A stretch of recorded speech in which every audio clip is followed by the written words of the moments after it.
All right, let's jump right into a really fascinating paradox, one that's at the heart of modern life, and it comes from the book The Blues of Your Soul.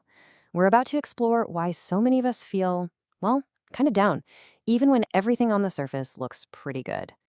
And this really is the big question, isn't it? I mean, think about it. If you look at almost any objective measure, health, technology, all the opportunities we are living in the best time in all of human history. So, what gives? Why doesn't it always feel that way? And you can see this disconnect so clearly right here. On one side, you've got all this incredible progress we've made. But on the other side, that's the internal reality for so many people. Anxiety is up, depression is widespread, we're all stressed out. And that gap, that's what we're going to dig into. Okay, so where does the answer to this big mystery come from? Well, the key isn't out there in our modern world. It's actually deep inside us, in our ancient biology. This is really the whole idea in a nutshell. Our brains, the very operating system we use for our lives, they were shaped for a world that just doesn't exist anymore. It's like we're running this ancient software on brand new, super fast hardware. And, it's causing some major glitches. To really get this, we've got to accept a pretty fundamental truth about our minds. Your brain's number one priority, it's not to make you happy. It's not your fulfillment. Its prime directive, the one thing it's been programmed to do for millennia, is just to keep you alive. That's it. It's a survival machine, first and foremost. And because it's a survival machine, it's always scanning for threats. It's super sensitive to potential dangers and negative news. Now, this was an amazing feature to have when we actually had to worry about, a predator hiding in the bushes. But today, that exact same system can totally spin out of control, leading to overthinking, worry, and this constant anxiety over stuff that isn't actually going to kill us. So this mismatch leads to some really specific clashes, right? Let's break down 3 of the biggest ways our modern lifestyle goes head-to-head with our ancient biology. The first clash is a huge one: how little we move. It all comes down to something so simple. We were built to move. We evolved to be in motion. I mean, just look at the difference here. Our ancestors were constantly moving, walking for miles every single day. But today, so many of us are basically chained to a desk for hours on end. And this huge drop in movement, it has a direct hit on our mood and our mental health, all because our brains are literally wired to expect our bodies to be active. All right, clash number 2. This one takes us right into the digital world of screens and social media, a world our brains are, let's be honest, completely unprepared to handle. So you see this number, 1,000. 1,000 plus, actually. What on earth could this represent in our daily lives? Well, it's a huge piece of our modern anxiety puzzle. That's roughly the number of perfectly polished, curated, best life highlight reels our brain gets hit with online every single day. Think about that. We're seeing only the best moments from thousands of people, and it creates this totally impossible standard for us to compare ourselves to. And this quote just nails it, right?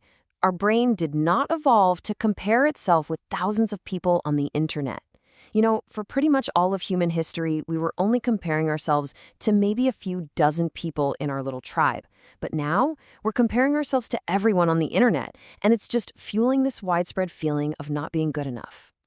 Okay, and that brings us to our third and final clash: stress. Yeah, we all know what stress feels like, but the kind of stress we deal with today is so different from what our bodies were actually designed to handle. Our whole stress response system, that fight or flight thing, it was built for short, intense physical threats. Think running from a predator. The threat shows up, your body goes into overdrive, you deal with it, and then it's over. You get to relax. But modern stress, it's nothing like that. It's this long-term, low-grade, psychological pressure cooker from work, from bills, from social stuff that just never, ever turns off. Our bodies are stuck in high alert mode, and it is absolutely exhausting. Okay, so that sounds a bit grim, right? We've laid out the whole problem. But here's the really great news. There is a solution, and it's actually surprisingly simple. It's not about finding some new app or a crazy productivity hack. It's really about getting back to basics. So if we want to fix the problem, we have to go straight to the root cause, that mismatch. We just need to start giving our ancient brains and bodies the things they actually crave, the things they were designed for. And here are 5 incredibly powerful, but simple, ways to do exactly that. First, move your body every single day. because that's what it was built for. Get outside, spend time in nature. That's our original home, after all. Next, really prioritize sleep. It is so critical for your brain to reset. Take breaks. Disconnect from the digital world to give your brain a rest from that constant comparison game. And finally, connect. Connect with real people in the real world. We're social animals. We need our tribe. So let's wrap this all up with what might be the single most important idea to take away from all of this. It's a shift in how you see things that can be, honestly, so liberating. So if you find yourself struggling with anxiety or stress, or you just feel kind of dissatisfied, it's probably not a sign that you're broken or that you're weak. It's not some personal failing on your part. A lot of the time, the problem is the environment itself, a way of life that's just not in harmony with our biology. It's kind of like we're zoo animals living in an enclosure that just doesn't fit our nature. And feeling a little off? Well, that's a perfectly normal response to a pretty abnormal situation. So at the end of the day, the message here is really one of empowerment. Because once you understand the ancient wiring of your own brain, you can stop blaming yourself. And you can start making these really simple, conscious choices to bring your life back into sync with your biology. And that really leaves us with one last question for you to think about. Forget all the complex life hacks and solutions. What's one simple, ancient thing you can do today? Maybe go for a walk, call a friend, just step outside for 5 minutes. Just one thing to honor your biology and give your soul what it really, truly needs.